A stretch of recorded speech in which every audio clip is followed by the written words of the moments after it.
Ousmane Sonko.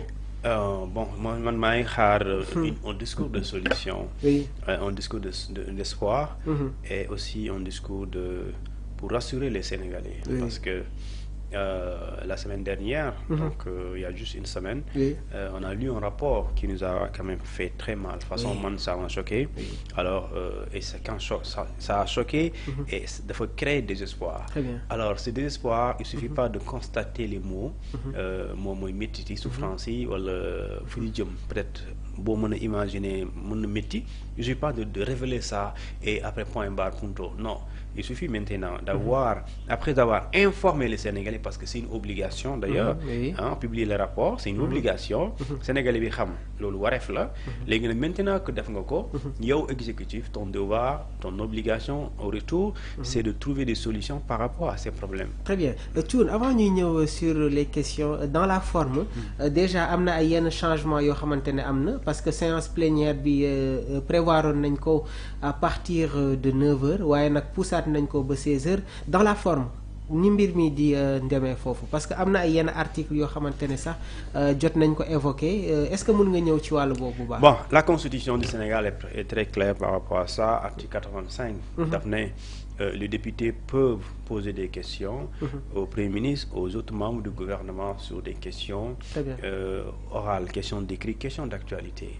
Alors ñu ne loolu nu muy amee dafay amee en accord parti mooy l'Assemblée et le gouvernement, les services de la les services de l'exécutif et les services de l'Assemblée nationale ñooy déggoo ci li ñu tuddee la périodicité. D'accord. Par exemple bu ñu waxee ne et dans ce cas dañ ne les membres du gouvernement ou le Premier ministre bu ñu leen poser question, ils sont dans l'obligation de répondre à ces questions-là. Léegi kañ lañ koy tontu ñu ne ñu ngi koy tontu ci ginnaaw bu assemblée ak gouvernement bu waxtaanee ba ñu déggoo ci date. Donc bu ñu déggoo ci date donc mooy déggoo nañu ci heure. D'accord. Léegi nag constitution waxul par exemple bu amee dañ koy def lundi ou dimanche. daf na rek bu ñuy poser question yooyu ki ñu ko posé wala premier ministre yi bu dee moom la ñuy waxal. dafa war a ñëw tontu et tontu boobu wax kañ lay ñëw date bi dañ koy waxtaanee. ginnaaw parti assemblée ne ok exécutif bi aussi ne ok. Donc maintenant dans ce cas il y a eu un changement, c'était prévu à 9h. À 9h léegi c'est à 16h. Alors ils l'ont changé certainement. Ça peut être lié à beneen événement. Voilà, puisque suba le vendredi aussi, tu sais, en général les vendredis c'est trop serré. Donc soo waree commencer 9h, tu risques de ne pas terminer avant la prière du vendredi. Exactement. Et après, avant la prière du vendredi, tu es obligé d'arrêter parce que bon, les gens doivent aller prier. Donc 13h30, tu es obligé de finir ou bien d'être en pause. Donc quand c'est 16h, donc tu as jusqu'à minuit pour arrêter, pour terminer, pour dire que questions yi c'est des questions essentielles. Dizaines de questions, ça veut dire que c'est plusieurs préoccupations des Sénégalais. Parce que dans ces questions-là, ñu naan 10, jàppal ne il y aura plusieurs questions dans chaque question. Parce que quand on parlera par exemple du rapport de la Cour des comptes, mais il n'y a pas qu'une seule question qui peut sortir du rapport. Exactement. Il y en a plusieurs et il y a une centaine de questions. Mën na jël tout un débat d'ailleurs. C'est ça. Et surtout les questions sociales là, les tensions, grèves et tout. Ak li nga xamante ni moom mooy la question d'insécurité dans ce pays. Alors le problème d'emploi, la loi sur le patriotisme économique, les gens doivent également débattre de ça, comment comprendre. Parce que léegi nag yooyu question su fekkente ni ci forme bi la constitution ni mu ko prévoir noonu la amee, alors tu vas aller à l'article 94 du règlement intérieur qui a prévu exactement comment le débat doit se passer. Parce qu'on dit clairement bu fekkente ni article 94 du règlement intérieur de l'Assemblée nationale. Alors ça stipule que bu fekkente ni député bi wala député yi danoo bind ki nga xamante ni moom mooy premier ministre wala gouvernement bi ñooñu mu dëggal constitution bi ne effectivement dañoo war a tontu dañ ci war a addu soit question orale ou écrite. Léegi bu fekkente ni dañ leen bind léegi dañuy am lu ñu tuddee la conférence des présidents, c'est-à-dire que une heure avant la conférence des présidents ces questions ñi nga xam ne ñoo bëgg a poser question dañ koy déposer une heure avant la conférence des présidents, avant la réunion des présidents de commission. Donc il y a une étude au préalable. Effectivement moo tax nga xam nombre de questions yi. D'accord. Donc léegi loolu étude maanaam réunion boobu moo waral ñu poser question ñu teg ko ci table bi après que une heure boobu jàllee ci la ñu compter bu mu nekk une dizaine de questions donc c'est pas forcément dafa war a nekk 10 questions wala dafa war a nekk 20 questions il y a pas un nombre fixé de questions il y a des questions parce que dañu ne des questions écrites au gouvernement donc mën na nekk une jusqu'à 100 questions comme mën na nekk également une jusqu'à une dizaine de questions d'accord maintenant quand une heure boobu jàllee donc la conférence des présidents waxtaan pour décider date bi décider également heure bi léegi nag s'il y a changement de dernière minute ce sont les services de l'Assemblée qui vont également faire cette même communication pour aviser et les Sénégalais également aviser justement parce que avant ñuy aviser Sénégalais certainement ils ont avisé informé plutôt ñi nga xam ne ñoom ñooy les services de la primature pour ne pas dire les services du gouvernement. Très bien jot nga ko junju léegi nii ñi ngi foog ne tamit que le débat va être centré après la publication du rapport de la Cour des comptes donc tamit mu nekk une opportunité pour le Premier ministre parce qu'on a eu sortie bi nga xamante ne gouvernement bi jotoon semaine passée mais bon bien vrai que le Premier ministre Ousmane Sonko il n'était pas présent donc cette fois-ci ñu bëri ñi ngi wax ne que il aura largement le temps de rentrer ci bile rapport pour mën a tamit apporter comme ni nga ko waxee des solutions voilà sur le plan économique. waaw je pense que également xam nga sur cette question du rapport il y aura plusieurs questions qui seraient pour moi importantes. L'une des questions les plus importantes bokk na ci l'application des recommandations du rapport. L'application des recommandations du rapport. lu ñuy jàngat foofu. Il y a plein de recommandations qui ont été faites. Et parmi ces recommandations par exemple ci rapport bi sur la question des disponibilités bancaires. yu toll ci 57 milliards de francs CFA. Oui. Alors tey ñu ne. réewum Sénégal amul xaalis wala bëriwul xaalis façon. Alors dans le rapport de la Cour des comptes les magistrats ont dit clairement. Il y a de l'argent disponible dans des banques commerciales du pays. Donc cet argent les magistrats ñoom dañuy wax ne ministre des finances ñu ngi lay waxal le trésorier général du trésor.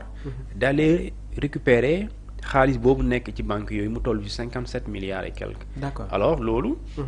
Après ministre bi j'ai vu mu tontu ko ne ko effectivement li nga wax sa fekk na man sant naa trésorier général moom jot na envoyé sa lettre banque yooyu pour ñu delloon suñu xaalis daal di ko dugal trésor parce que xaalis état trésor la bokk. la war a nekk. Alors ci yeneen recommandation aussi j'attends que li nga xamante ni moom mooy les techniciens. Des ministères des finances et de l'économie.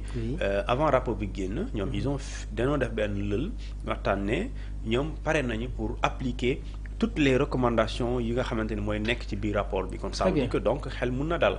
Et ces recommandations déjà le trésorier général le père général et le trésorier général du trésor. Kon da ngay xam ne effectivement ñooñu ñooy les techniciens des ministères des finances et de l'économie. Donc ñoom pour redresser l'économie du Sénégal. xam nañ ko parce que c'est des professionnels en la matière. Léegi nag li nga xamante ni moom mooy autre question mooy par rapport la suite et après on a publié le rapport et après. ci foofu Thioune avant ñuy ñëw ci beneen point bi tey jii nan ngay jàngatee les propos du ministre Abdourahmane Sarr bi nga xamante ne tamit moo nekk ci wàllum économie plan et de la coopération gannaaw ba mu jotee joxe ay aperçus sur les leviers à activer sur le plan économique. waaw xam nga déjà les gens si dafa damay gis ñu xaw a ne mais attends quand le ministre de l'économie nee na la dette est soutenable alors ñu ne on est à 99,67 voilà alors on est à 99,60 donc certainement c'est compliqué mais ça peut également étonner pour quelqu'un qui n'est pas économiste mais pour un économiste ça ne peut pas l'étonner je dis les États-Unis sont tellement endettés, la Chine est tellement endettée, mais la seule différence par rapport à nous, à ces pays-là, moi, là-bas, lorsqu'ils font de l'endettement, ils dañuy orienter endettement boobu sur ce qu'on appelle ci loo xamante ni dafay jur wala du nekk loo xam ne da ngay endetté pour fay bor. Ils ne s'endettent pas pour payer des dettes. Ils ne s'endettent pas pour faire du fonctionnement. Et nous au Sénégal par exemple en tout cas depuis longtemps on s'endette dañuy leb pour fay bor. dañuy leb pour fay bor bi c'est-à-dire nga fay salaire faire du fonctionnement fay pour respecter des engagements de l'État par rapport à des doléances syndicales mais aussi leb pour investir ci loo xamante ni c'est des infrastructures de pointe tellement chères, onéreuses, des fois on y trouve des surfacturations, dafay jafe pour nga mën a gis njëriñu li ñu tuddee bor. Parce que par exemple tey je donne un exemple du BRT, du TER, du Stade Abdoulaye Wade, de Dakar Arena, etc. Ça c'est des infrastructures yu mag. Pour que ñu financer leen, l'État du Sénégal était obligé de se rabattre sur ce qu'on appelle les ressources financières externes, c'est-à-dire aller auprès des banques, aller auprès des institutions financières, aller auprès des bailleurs techniques, partenaires techniques et financiers pour ñu am un montant qui leur permettra de mën a financer boobu projet. Tu imagines le BRT, on vous dit il y a au moins 300 et quelques milliards de francs CFA. Tu penses que ces 300 milliards de francs CFA, c'est des 300 milliards yoo xamante ni da nga toog rek mu ñëw da nga ko lebi. Maintenant, est-ce que le BRT, en termes de rentabilité, c'est-à-dire que liñ ci def, combien de temps vas-tu devoir rester pour que mu mën a rembourser loolu? C'est-à-dire qu'il te faudra beaucoup de temps, et entre-temps boobu ngay def, tu es obligé de rembourser cette dette-là. Donc si tu n'as pas les ressources internes suffisantes, mooy impôt, taxe, li ñu tuddee ak redevance, tu es obligé encore d'aller t'endetter pour rembourser une partie du dette, l'encours de la dette, et également pour faire du fonctionnement et pour payer des charges. Donc loolu da ngay gis ne c'est tout un problème. Maintenant là, s'endetter c'est pas mauvais. Le plus important, c'est s'endetter d'abord et savoir utiliser cette dette-là. Et aussi, loolu mooy def lu ñu tuddee la pertinence de la dette, pour ne pas dire faire attention wala sóoraale li ñu tuddee l'impact justement des dépenses de l'État. Très bien. Alors Thioune, sur cette question tamit, est-ce que tamit seetlu woon que il y a eu li nga xamante ne moom mooy une négligence waaye tamit une complicité à grande échelle? Waaw, déjà d'après les faits, il y a trop de choses à dire. Et j'ai dit tout à l'heure, plusieurs fois, quand bu ñu publier rapport bi, dans la partie avertissement, c'est le plus important. Dans la partie avertissement, on te parle de faute de gestion, on te parle de gestion de fait, on te parle également des faits yi nga xam ne dañuy am qualification pénale, maanaam des infractions à caractère pénal. Ça veut dire qu'il y a 3 types au moins de choses yoo xamante ni à la limite c'est interdit, c'est banni. Maintenant à des degrés d'appréciation différents. Et maintenant on vous dit faute de gestion. Tu sais, faute de gestion mën na jur lu dul jeex. Une faute de gestion peut donner naissance à de la corruption. Peut donner naissance à du blanchiment de capitaux. Peut donner naissance à de l'escroquerie portant sur des deniers publics. Peut donner naissance également à du détournement des deniers publics. Il y a une chaîne. Effectivement. Faute de gestion par exemple tey bu fekkente ni da nga war a jaar yoon ñu ne procédure bii nga war a jaar. Tu violes cette procédure. Mais tu ouvres des portes. Pour nit ñi nga xam ne ñoo war a def. lu toj ñu def ko. Tu peux par exemple dire que compte bi bu ma ko compte bi ñu fekk 15 milliards par exemple. ñu gis ko fa benn décembre